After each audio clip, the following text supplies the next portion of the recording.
to our welcome everyone to our third session of Coffee and Conversations.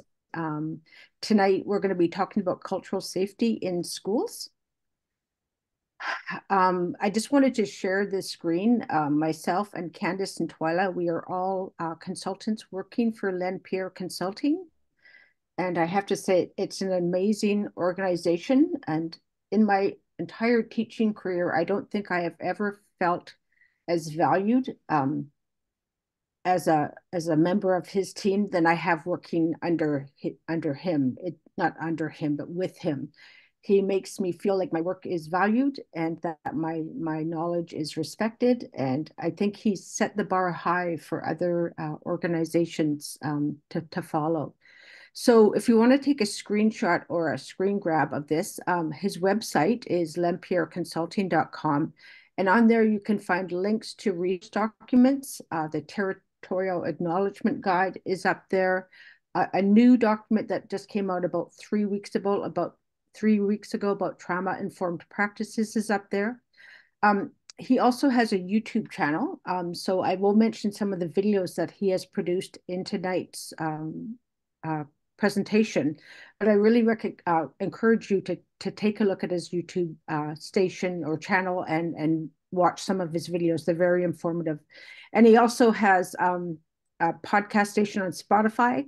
So yeah, there's some good content on there too. So I just wanted to share that because he's doing amazing things, and I'm glad to be part of his team. Are you sharing your screen? So I want to acknowledge, pardon me? Should you be sharing your screen? Am I not sharing my screen? You're not. Okay, let's try and share my screen here.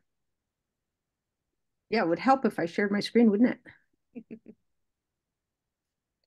Okay, PowerPoint here. I'll go back to that screen so you guys can do a screen grab.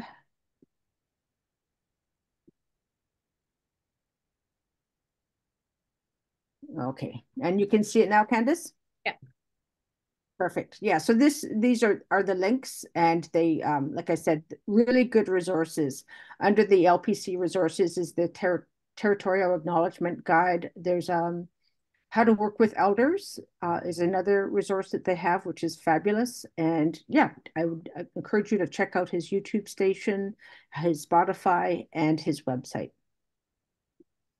So I want to acknowledge that I am on the unceded traditional territory of the Katzie and Kwantlen First Nation. My home is in is Walnut Grove, Langley area. And just down the street from me is one of the Katzie communities. And I spend a lot of time along the Fraser River. That's where this picture comes from. And I feel really lucky that in my lifetime or in my teaching career time, I have got to work closely with lots of knowledge keepers from Katzie First Nation, including Glenn and including his father, Richard Pierre, Candice, who is our co-host or who is hosting us tonight, and also some elders from the other side of the river. I've had an opportunity to work with them. So I just feel really privileged. And even though I'm Indigenous myself, I am from the Secwepemc Nation. I have an obligation as a visitor in this area to do my part to make connections with the local Indigenous land-based nations. And it's such an honor and privilege to do that. Twyla is down in South Surrey near White Rock, so she is close to Semiahmoo First Nation. And I know that in both our work, when we worked for Surrey School District, we communicated with Katzie, Kwantlen, and Semiahmoo First Nation when we were part of uh, developing the enhancement agreements and such. So we both feel really lucky that we've had obligations to work with community members from these host nations. So we just want to give our hands up to them for you know for taking such good care of this land. And we invite you now, if you would like to acknowledge your territory where you are and the land-based nation that you're from. You can put that in the chat. And Candice, you want to just talk about where the chat box is for our viewers? Yeah. Just down at the bottom of your screen, you'll see a little bubble icon that says chat there. Um, Depending on what your device you're on, it might be a little bit different. Just so you know that you are more than welcome to message me throughout the session. If you want to do so, you can do so privately as well. and not to the whole group. So you're more than welcome to send me a private message through this chat. And then I can also see like all the public comments that are made there, and I will happily interrupt Nadine for you to get your question answered if it's applicable to what we're talking about at the moment. Other than that, for those who haven't met me before, I am from Katzie First Nation, and I am joining from my home territory, although the irony is not lost on me that I pay rent to a bald white RCMP officer. So Oh, I fuck. not living on reserve, but I am on my traditional territory. So feel free to interact with me. And we had someone in our last session throwing in a bunch of links for topics that came up. So if you feel like you want to add those as well, you're more than welcome to do so. And for those of you who maybe missed last session, we're hoping to get it off of Candace's computer and upload it to Len Pierre's YouTube channel. So watch for that. And this session will go up there too. And Twyla, can I get you to introduce yourself, please? Sure.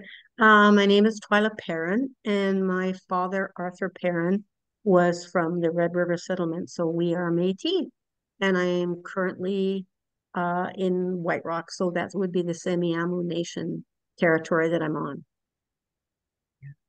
And Twyla and I worked together for Surrey School District on and off for about, well, I've known her for probably 17 years, and I have so much respect for the knowledge that she brings forward. Um, she's going to be talking a little bit for us tonight about, ways to engage our families in a safe way, a culturally safe way in school-based teams, because she has had a ton of experience doing that. Okay, come on, computer. So we are talking about cultural safety tonight, and what is it, and what can schools do to incorporate it to improve the communications for not only our families, but all our stakeholders. Twyla, do you want to talk about our intentions? Yes. What are our intentions? Our intentions are to create a safe space for the exchange of knowledge, to have honest conversations and support one another so we can support the Indigenous learners. We come with an open heart and an open mind. We ask that you respect the confidentiality of students and families in the conversations. No names, please. Yeah, perfect. Thank you, Twyla. We also encourage you to kind of leave all your worries away. If you're thinking about report cards that are due, just tuck that away for now and give your heart and your mind to the conversations that are going to happen tonight. And just the group norms, I mentioned this previously, but when I was involved with a First Nation school in North Vancouver, I participated in professional learning communities, and we had a set of group norms whenever we came together. And part of that was just really acknowledging that when we are together, we're going to be really careful with our choice of words and our tone, particularly in text chats, because sometimes, we mean one thing when we're sending a text message, but it can be misunderstood and hurt feelings can happen. So we'll just be mindful of that. We'll ask that we're respectful of each other's opinions and that you be present here as much as you can. And thank you, Candace, for agreeing to be our moderator and watching over us tonight, because Twyla and I, we sometimes don't like technology. And we just ask that there's no blaming and no shaming allowed. And this is one of my favorite books from Monique Gray Smith, When We Are Kind. So yeah, when I talk about, I'm working with some student teachers right now and talking about, when you have when you bring a resource into a classroom to make that connection explicit. So, and I want to do that with this particular book. Why I chose this graphic, and it's because of Monique's ability to write about Indigenous content, and just her gentle and kind way that she approaches in all of her books. Okay, so I will try and include some pictures of books in here, more so next week when we get going. Okay. So we're going to talk about cultural safety and what is it? So I'm just going to read this part for you. So cultural safety is an outcome based on respectful engagement that recognizes and strives to address power imbalances inherent in the colonial systems. It results in an environment that is free of racism and discrimination, where people feel safe when receiving services. When I first met Len, had started looking at cultural safety, he recommended a couple of articles, and this whole notion of cultural safety kind of launched in New Zealand when a lot of Maori people who were engaging in healthcare, they were going to the hospital or doctors or the medical system, were not feeling were feeling discriminated against, and they weren't feeling safe all the time. There was this thought that, you know, when they were going in for pain management, that there was an idea they were drug seeking. So the nursing association there put together training on cultural safety and how we can better support the Indigenous peoples in New Zealand. And that's where this work kind of came from. Len has a really good video on cultural safety that you're welcome to watch at the end of this session. And he talks about that, where the origins of cultural safety came from. Now, some of you might be asking about the power imbalances inherited in colonial systems. In previous videos that Len has done, he talks about the systems in Canada that have inherent racism, and because of their connection to a colonial system. And that includes our healthcare system, our education system, our justice system, and our jails and prisons. They're full of racism and that colonial thinking. So yeah, so we're going to talk about that tonight, and we're going to kind of unpack some of these definitions. So Murray Sinclair, you may know him from the Truth and Reconciliation Commission that he co-chaired, and they came up with the recommendations for Truth and Reconciliation. He talks about what happened in schools. So he says that while Indigenous children were being mistreated in residential schools by being told that they were heathens or savages and pagans and basically inferior people, that same message was being taught in schools. And I struggle to think, like, does it happen in schools now? And I think in my lifetime, I think it's safe to say maybe not overt statements of that, but that we weren't really in textbooks in ways that were truthful, that we were always seen as artifacts, not people who were living and current and contributing to the growth of Canada. So there has been that power imbalance. So yeah, he talks, Murray Sinclair talks a lot about racism and anti-racism, and how that needs to be put in our schools so that schools can be safe places for our Indigenous families. So I think, you know, because of residential school, and I can speak a little bit of personal experience, both my birth mother, my uncle, and my auntie, and some of my cousins went to residential school. They have what I call an innate distrust of public education, because we think of what happened in residential schools, what it took away from our family and from our community. You know, we have a hard time trusting school systems. And I think that's true for many Indigenous families throughout Canada. And because of this, our families also don't always feel safe in schools. And I can remember, you know, when I took a family to get a psych ed report read out, and it was a private company who had done it. So I was in the room, the parent was in the room, and there were about 7 paraprofessionals in that room. I felt uncomfortable, you know, and I'm a teacher. I've been teaching at that time, I'd been teaching for about 18 years. So I think, you know, you think about the power structures in schools. We as teachers sometimes speak a language that parents don't understand. We have that teacherese language that I think creates a barrier for our families. So I just want us to think about that. And I know that a lot of our families are reluctant to report incidences of racism and discrimination. So Twyla and I have had opportunities to, when we have work, when we're relooking at the, Twyla, what are they called? The enhancement agreements, we get surveys from students, and there are often notes in there from our families saying that I talked to the principal about racism, but nothing ever gets done. So there is that sentiment. So there is kind of a power imbalance in schools. And I think part of this work is that we have to acknowledge that that's true. So you saw that arrow, and I'm just going to give you a minute. I'm not going to read these to you, to look at some of those definitions and what they mean. So just take a minute and have a read of these.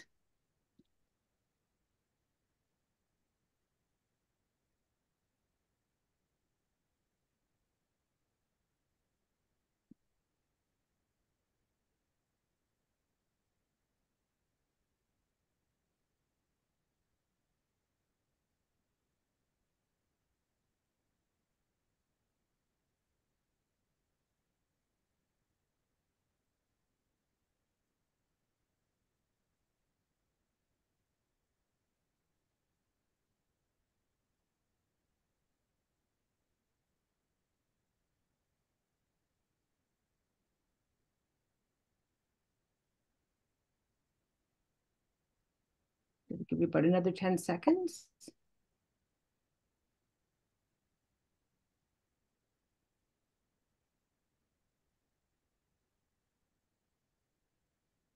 Perfect. So, no, I think in understanding cultural safety in schools is, first of all, arming yourself with some of the definitions around this. So please feel free to take, let me just move this out of the way so you can do a screen grab. If you want to do a screen capture of these definitions that may help you in your future learning about cultural safety in schools. Does anybody need a bit more time to read through these, or are we good to go? Okay, I'm just going to carry on. I have to keep pushing the button here. So these are some examples of statements that relate to these terms. So cultural avoidance, one, if you go through one of Len's videos around allyship and anti-racism anti-Indigenous strategies, anti-Indigenous racism strategies. Sorry, my mouth is not working tonight. One of the things that we'll often hear in schools is, oh, you know, we don't have racism in our school. We don't see color. We treat everybody the same in our schools.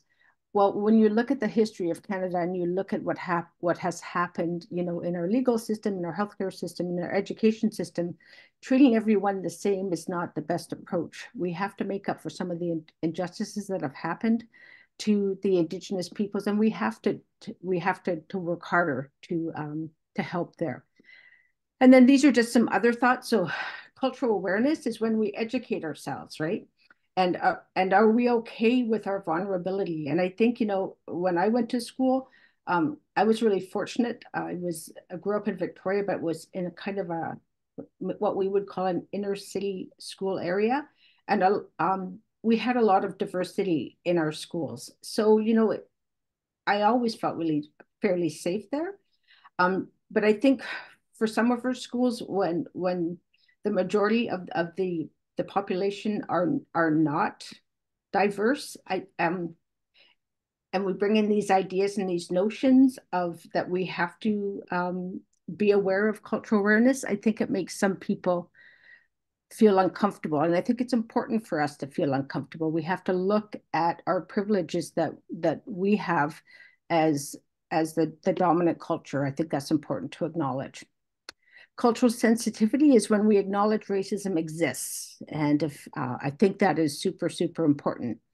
And key here, and Len will talk about this a lot, is to listen more, to give that voice to the marginalized voice, and to others that look different than ourselves, right? And I think it's important to spend that time to listen and give them a space and a venue to be heard.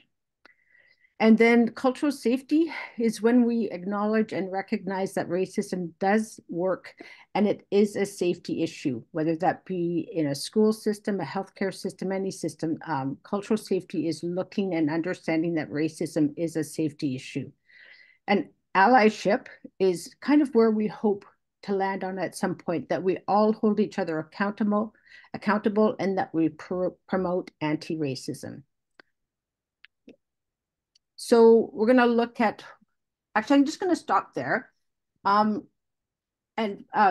if you want to unmute people, Candace, if anybody has some thoughts about the last few slides I've just shown, I'd love to hear your thoughts.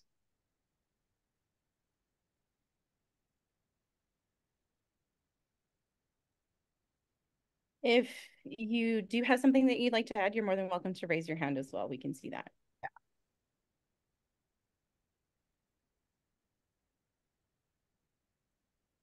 Hi, I'm happy to comment. Yeah. It's Jennifer. Happy Pink Shirt Day, everybody. Yes. And good job. I think what this highlights for me is that we don't ask a student from a certain group to tell us about their culture without checking in with them. Like they do carry knowledge, but we shouldn't expect them to do the anti-racist work for the whole class, for their for their group of people. So for me, keeping that child culturally safe might be talking to them at recess and saying, hey, I have a couple questions for you about what you might want to share or might not want to share. Yeah. Very good. Thank you so much for that. And I think we can even extend that to staff, like the Indigenous staff in your school too. I know when certain things happen in the news, the first thing that an Indigenous staff member will experience when they walk in the school. So is what do you think about, the 2015 possible remains at Kamloops Indian Residential School? It can be traumatizing, right? So, and often when I'm teaching in classrooms and I'm teaching something around Indigenous issues, like if I'm doing weaving, I want to make sure that I connect with my Indigenous students first, and sometimes I'll even pull them out ahead of time and show them the skill that I'm going to teach the whole classroom, because I don't ever want them to feel like they can't do a skill that is directly related to their own culture or history. So that's a way of making them feel safe in the classroom. Yeah, and I know I had huge concerns, when the curriculum from Finesse came out about Indigenous residential schools, and I thought, how hard is that going to be for our students in the school? And, do we have a responsibility to inform parents that we're going to be teaching and talking about residential schools? And, I was actually quite surprised that our students were comfortable with these conversations, and that there was no concern from parents. But I think always being mindful, and it comes back to knowing who the students are in your classroom, and knowing what you're going to teach and how what you're teaching might affect them, how it might affect them. Thank you so much for that comment. Anyone else want to jump in? I see Alyssa. We'll go with Colleen because she was she had her Okay.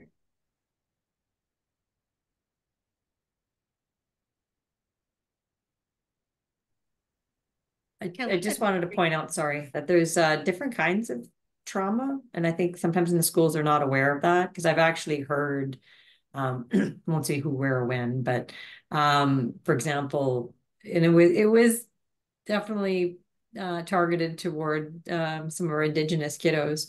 And it was like, well, those Ukraine students are not acting like that. They've seen things blow up. And I'm thinking, well, there's a bit of a difference between someone who's had, a stable culture, intact family, everything from the get-go, from developmental stage to older, and then something traumatic happens. Yeah, that's a trauma, but that's not generational trauma. So to have, this just, it's different. It's 100% different. And maybe a little bit more education needs to be done on that, because it would result in more patience and understanding, right? And Colleen, you raised such an important point. And if you look at Len Pierre's video on anti-racism strategies, he brings it up. We talk about EDI research, equity, inclusion, and diversity. And he said we cannot group our Indigenous students in that same category, because we have to look at the systems of racism and socialization that has happened in Canada since contact. So this isn't a one-time event. These are systems that were put in place basically to eradicate our cultural identity and our diversity. So thank you so much for bringing that up. That's a great point. Good point. Len has created a beautiful document on trauma-informed practices, and I do have a link to it at the end of our video. Thanks. Was there another question, Candice? Yes, it was Alyssa. If you're still wanting to share, you're welcome to. Thank you. It had brought up something that had happened personally at my daughter's school. I didn't know at the time that they were actually talking about residential schools and things like that. And she's in grade 1. And she had come home a couple times talking about it and said that I wasn't informed that they were going to be talking about it. Kind of would have been nice to know, because she had a lot of questions. And when I went to the school, and she is aware that my grandparents, on both sides had attended residential school, and they are still living. And I was asked at a parent-teacher conference if I would be able to ask my grandparents to come in and share their stories with the grade 1 class. And I thought at the time I was really thrown off. I didn't know that was even going to be asked. I was just taken back, and I just said that wouldn't be appropriate to me. I just didn't. I was really thrown off by that. So it just kind of brought that back up again, that I had no idea that was something that they were going to want to talk about. And, for grade 1s as well, I feel like that's a little heavy. Well, and I just did a workshop for some early learning teachers in North Van, and they were saying, well, Nadine, when can I start sharing about, what happened in residential schools? And I said, well, I think there are books now that, touch on the topic from preschool learners to all the way through grade 12. It's how you do it and the cultural sensitivity that you use. So it's enough to say in early grades that, that some students, Indigenous students, were sent away to schools, and that they weren't allowed to speak their language, and that they weren't allowed to visit their families, and talk a little bit about why that happened, not going into all the details, that we would share at much higher grades. But I think it's a conversation that all Canadians need to have. And I've had conversations with other educators about whether we have a responsibility to send a letter home before we start talking about residential schools with students, because we don't always know who our Indigenous families are in the classroom, right? There may be some students who have not self-identified. So I think if I were a teacher, I would send a letter home saying, this is a topic that's going to be happening in the next couple of weeks. I would also probably alert the Indigenous support staff in the school too, so they could check in on students in that classroom who might have felt a little triggered. I think those are good teaching things to do. But I appreciate the comments that you made. Yeah. Okay, so when we look at that kind of arrow, when we think about the power imbalance, here are some things that Twyla and I kind of brainstormed, and it's not an exhaustive list at all. Things that a teacher can do to correct some of those imbalances and to make school a safe place for our students. Twyla, do you want to talk to the first piece? Sure, absolutely. Working in alignment with Indigenous staff in your school district. The first thing is identifying who your Indigenous support staff is, and possibly you have a teacher advocate as well, just depending on your district. And what's important is to understand what their role is. Talk to them about their role, because it could vary from education assistant to be a teacher, or it could be a youth care worker. So their role is very different depending on their backgrounds. And understanding that they, in collaboration with them, that, there's a shared responsibility to support the Indigenous students and their families in the school. It's not solely on the Aboriginal staff to do that. Your Aboriginal worker may be only there one day.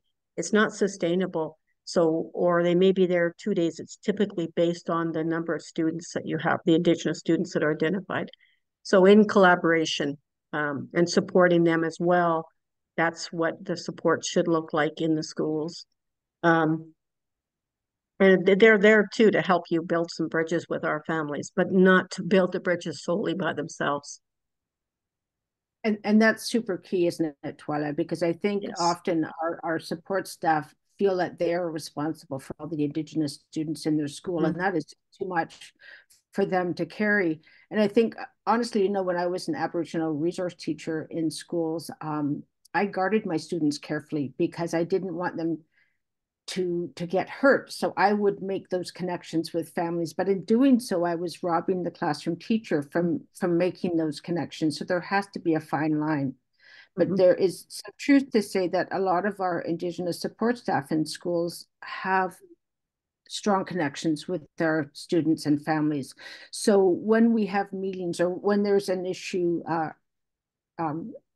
with a student, bringing those support staff into meetings, because they have so much knowledge about particular families, we think is really important. If I could just add to that, like Nadine was saying too, it's so important for yourselves to develop relationships with our families and their parents, because if the support staff leaves and they're the only one with the relationships, then that's not a good thing. And you know, for them to have all the relationships isn't sustainable. It's not a good idea. You know, you yourselves need to connect with our families and on hopefully in a positive level initially, and then develop that relationship. Thanks, Twy. Okay. So some of the other things that a teacher can do to create a safe classroom for our students is, I don't know if you've been in the staff room before and there's been conversations about a particular staff room or about a particular student. Len will often talk about kind of a lean in and say, hey, you know, maybe this isn't the right place to be having this conversation. Not a confrontation, just like, you know, we don't, this is not a place to be discussing students in a staff room where there are people who are not working directly with that student.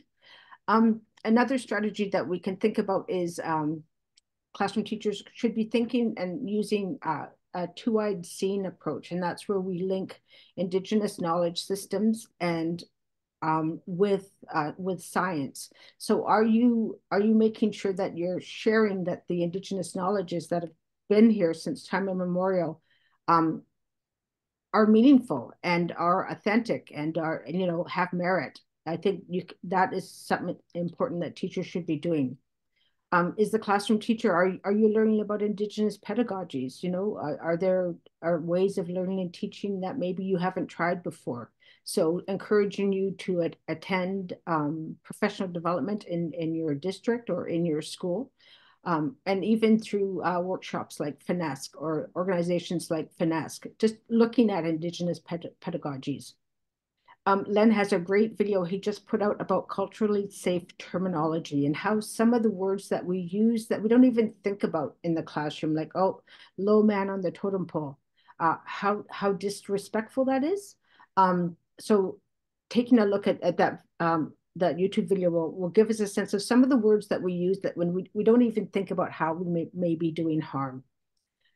And then some about the processes, some things to think about. I think Twyla touched on this, is communicating with our Indigenous families and land-based nations that are doing this sooner than later, making those positive connections with their families in September and letting them know, hey, I'm going to be your child's teacher for the year. And here's a little bit about me. Please feel free to reach out and continue those positive conversations throughout the year. And think about how you conduct parent-teacher conferences, knowing that it might be difficult for some of our Indigenous families to come into the school. So maybe allowing, and I know teachers are going to say this is difficult, but just allowing a bit more time for them. Maybe sending a note home saying, hey, this is what we're going to be talking about. This is what you can expect. Please feel free, if you would like to have, you know, the support staff in the school be part of that, you're welcome to do so, just to create a safer place for our parents when they come into schools. And then how you communicate about a student is equally important, right? And this goes back to and where you communicate. So staff rooms, the photocopier rooms is not a good place to be having conversations about our students. A place for that is in school-based team meetings or in individual classrooms. And then also think about, Twyla and I, and even Len will talk about this, how students are often overrepresented in behavior programs and learning centers, and how quick we are to have them designated with the intent of getting them additional supports. And I have a real issue with this, particularly when there is such a struggle in our schools now for getting students who need support, getting them the supports that they need. And I think this promise of designating a child so they will get these additional supports, I just have an issue with it. I think I think we need to rethink that. And what has been done before that step has been taken. And Twyla's going to talk about that a lot on the next slide. And maybe Twyla, maybe you want to talk about this, about the behavior, because this is something that you deal with a lot in schools. Yes, I've attended many school-based teams meetings, many ICMs. So, I actually have a background in behavior. So when I'm looking at school-based team, very often I would be at a school-based team and not know the student. I was representing the family. So for myself, reviewing the student file, making notes ahead of time, and something I'd shared before, the elder always said, put the student's picture on the table, be mindful that this meeting is about him or her. But my first question is always, after reviewing the student file and making my notes and looking at patterns and successes, for the student, what's the function of the behavior? What is the behavior about? What is he or she trying to communicate? What is the need? So that we have that going into the meeting, so that we have some direction and ethically, what is in the student's best interest, and plus communications with parents. If you're at the point where you're having a school-based team, have you had a conversation with mom or dad or grandma or auntie, just saying, the student's struggling, can you help us? They're the expert with the student. So just being mindful of all those pieces that go into before you even get into the school-based team, and that could be your child, and so we want it to be a respectful process, and also making sure that your Indigenous student or staffing is involved with the school-based team ICMs where possible, or you can have depending on your district, you may have somebody from the district involved, so that the family does have representation at the meeting, or possibly the staff schedule can be changed. So if it's an important school-based team or ICM, or they could have verbal. I've had that before where the staff weren't able to attend, but they knew what the concern was, and they were able to communicate with the LST chair ahead of time and talk about their input for the meeting. Thanks, Twy. And Twy, you've talked about this too before. Often like a teacher will come to us support staff and say, this kid's always late. How come this kid is always late? And one of the things Twy has told me about, why don't teachers phone parents and ask? Like, find out what the story is. Maybe mom is struggling right now because mom and dad have separated, or maybe mom is ill, or a family member is ill. Like, make contact with the family and find out what the story is, and come from a place of what can we do to support the family. That's right. I know when I worked in Surrey, we had a student who was late all the time. So we got him an alarm clock, So coming from a place where how can we help, not a punitive look. I'm just going to go to the next slide here now. Okay. This is Twyla's slide, and Twyla, I'm just going to pass this on to you because Twyla has spent so much time in school-based teams. So Twyla, go ahead. Yeah, again, school-based team. When so often I went in cold, not knowing the student, but I'd look through their file and look at their history from K to grade 12, and just see how they were doing previously, make my own notes, what assessments were done, what did that reveal, had they been in communication with the parents, what were the communications, what did they recommend, have you met with them, also including the Indigenous staff, what is their take on it, what is their what are their communications with the family? There's so many things, and being, being respectful, and is the family in fact aware that there are concerns at school? And what was their input?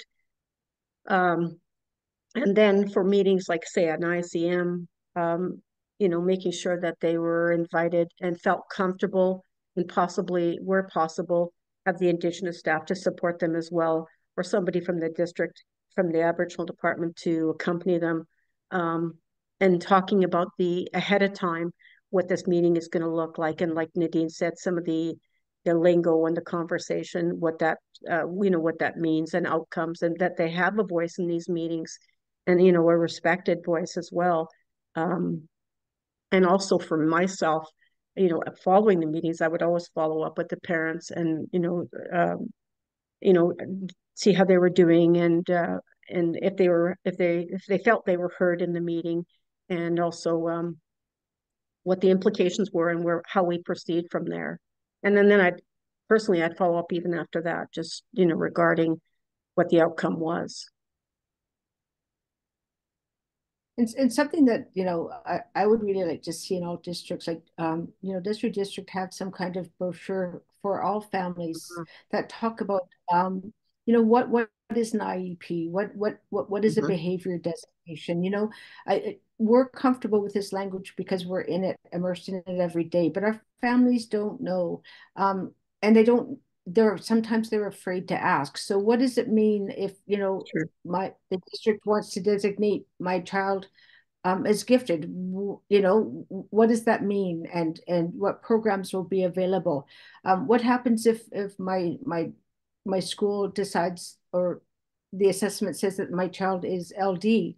What supports will be in place, and do I have a right to disagree? And what happens if I don't agree with a decision the school has made? So I think having some kind of document like that for families, for all students, would be so helpful. Absolutely. Those are. Oh, sorry. I was just going to add, I would sit in with parents that, for psych eds, and they were just sometimes overwhelmed, and trying to understand the process and what the implications are, and not always aware that there had been a psych ed even done. So, having them involved in every step of the way, and, and making sure it looks respectful. Yeah, and that's so key, isn't it, Twyla? Like, having them involved in the whole way, because as you said, Twyla, parents know their child best, right? So if they're not engaged in this whole process, then it's just not, there's that power imbalance. One of the things too that I would really like to see is, I look at our assessments, and I wonder if they're culturally responsive or not. And this has been a question that's been on my mind for some years, and I don't have an answer for that. I mean, most of the tests are many, many years old. The level B assessments are old, and I think they come from a colonial mindset. And is there a way that we could, look at the types of assessments we're using in schools? But that has always been way above my pay grade. I just want to stop here and ask if there are some comments, some thoughts. Do you see anything missing? We'd really like to hear from you.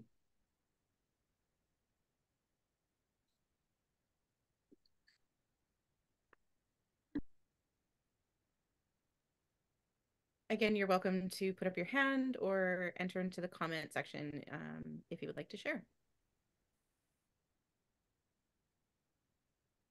Sorry, I can't find my little hand up thingy. I do that. Yeah, there was a few things wanted to comment on. One of them was with those team meetings, there just didn't seem to be. I was actually involved in a lot that I thought were really good. I was really impressed with everybody, and the sensitivity on many different levels, and everyone had a say. Even the education assistants, they had an equally valuable say. Parents had a say, so that was good. But I did, I was in a few meetings where I'm there. Ooh, the parents really needed to have more sensitivity for the parents, because they're coming from a place like the preamble or a pre-meeting just for the parent or the parents. Because if they're coming from a place of trauma, if they're coming from a place of distrusting schools, their anxiety is up to here when they walk in those meetings. And, we know there's a lot of the ADHD tendencies are inherited. So if the parent has ADHD that's not diagnosed, that's never been, they may be coping with it the only way they can, and then they have to sit there in this super long meeting that wasn't designed for them either, right? I noticed that one of our advocates, it's just brilliant. She, the daughter was able to color and draw while they're in the meeting. And then the advocate I was working with, she just slid over the paper, the pencil for the dad. And then the dad was sitting there listening, but he was coloring, and it was so, man, that move was, it was amazing, amazing. And she wasn't a psychologist. She was just an advocate with some good basic sense. And I was really impressed. But things like that to be aware of in those meetings would be fantastic. Yeah. And Kayleen, I love that. And we talked in one of our last sessions about making sure too that the support staff who go to these school-based team meetings and ICMs, do they have the professional development so that they feel that they are equal partners at the table? And it depends on what your district looks like at, what type that you have in your school. But we need to, I think, that sounds confrontational, but we need to give our support staff the tools they need so that they have a voice at these tables too, I think is so important. Yeah, that's a good point. If I could just add to that, Nadine, you're so right. There are Indigenous staff that won't attend because they themselves are threatened by the process, and they don't feel always heard or respected in the meetings for their contributions. So I'm crunching on notes here. I hope you can't hear. And thank you, Twy, for adding to that. I realize that we're running short on time as always. But this is for admin, and Twyla and I would actually like to do a session just for admin because we think it would be valuable. But some things that come to mind for me for admins is really the thing that I want to touch on mostly here is the discipline policy. Is it equitable in the school? Because this is something that Twyla has been brought in for meetings, suspension meetings and such, like is it equitable? And also, I think looking at, as an administrator, I think it would be really helpful if they model that really positive communication with Indigenous families, not only at the beginning of the year, but throughout the year, right? So are you making early contact with them in September? Are you spending time with them before and after school when they're picking up and dropping off their children to talk about things that are happening in the school? When parents feel that or see when teachers see administrators making positive communications with our Indigenous families, it sets the bar for them too. And I think that is super helpful. And I think really finding like having administrators and teachers, particularly support teachers and school counselors, getting really professional development, intense professional development around trauma-informed practice is so important. I think someone mentioned earlier that the intergenerational trauma that many of our families experience, I don't know that it is really understood. I think people mention, well, everybody has experienced some kind of trauma, and that does such a disservice to what many of our Indigenous families for generations have experienced here in Canada. So making sure that staff have that Pro-D around trauma-informed practice would be so important.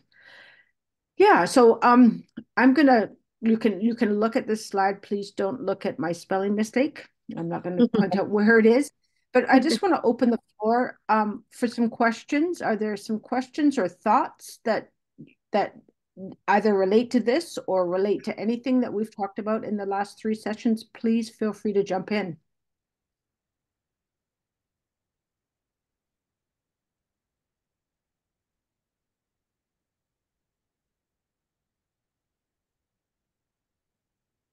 It's coffee and conversations, so let's have some conversations. Yeah. I was just typing in my comment there, but it's easier for me Oh, to no, talk. It just takes so long. But I would really like to see an anonymous system where parents can say something about if they do recognize something that's culturally unsafe or they feel it was unfair.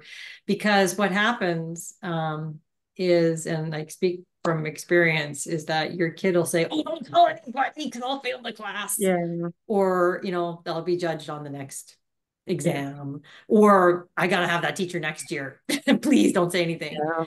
And that's a shame, because how do you learn from your mistakes if you can't communicate what happened, right? And without that kind of, you know, fallout. So it'd be great if there was some sort of anonymous system where you could just say, "Hey, I recognize that this happened, and it'd be kind of nice if they didn't do that." Right? So that's my take. I think it's a great idea. I think and I remember I got called out by an elder for something at a workshop I was doing. And then she came up to me after and she said, you know, when I call you out, it's because I care enough about you to help you correct your mistake.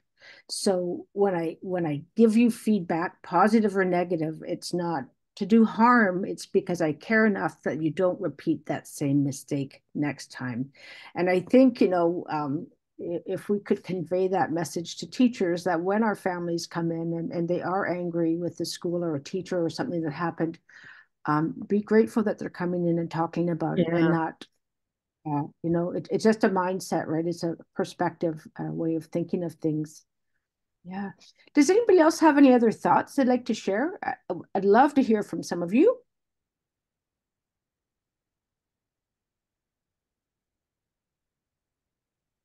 Oh, you're all so quiet. Are you all in the middle of report cards or something? Oh.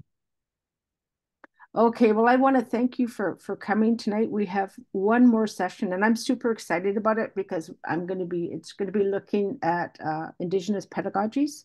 So I'm going to show off some of my favorite lessons that I've done with kids, and I continue to try and do with kids. Yeah, so I welcome you to attend our next session. Twy, when did we say it was again? March. PowerPoint here. March 13th. No, 14th. Oh, I have 14th, the 14th. March 14th. Yeah. Yeah. Oh, pardon me, that was Valentine's Day. Sorry, March 13th. Sorry, 13th. Yeah, it is. 13th. Oh, yeah. So in my language, I would say Cooksjotcham for taking the time to be here, to listen, to participate at whatever level you are comfortable participating at. And I'm just curious if you could just, I don't know, if it would be helpful to see the PowerPoints, would you like us to upload them to Lenpierre Consulting? Could you just maybe shout out a yes or put it in chat? Yes, I'd like to see a copy of the PowerPoint. Would that be useful? I think that would be really useful. Thank you. Yes. There is a version of cultural safety, but not the exact one that Nadine has. So you'll have one to get you by for now until we get Nadine's up onto the website. Yeah. Yeah, mine I tailored more specifically for schools and teachers, and it's yeah. But anyways, thank you again. So much. We will post up all 3 of them. And I just want to thank Twyla for being here tonight. I mentioned last week that she lost her brother, and so it takes great courage for her to stand up here and be committed to the work that we're doing together. And yeah, just know that her and I are available to come into your schools if you would like us to work with your school to do a professional development around any of these topics. We are happy to do that. And until the next session, take care and thank you so much for being here. Cooksjotcham. And Twyla, how do you say thank you in in Merci, Métis. merci, merci. Thank you. Bye, everybody. Ashley. Bye. Bonne nuit. Good night. Merci. Ah, you can't see me.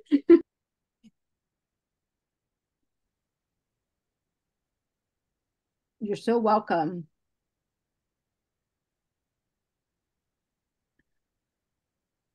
Yeah, so not a ton of stuff in the chat box this time. Okay.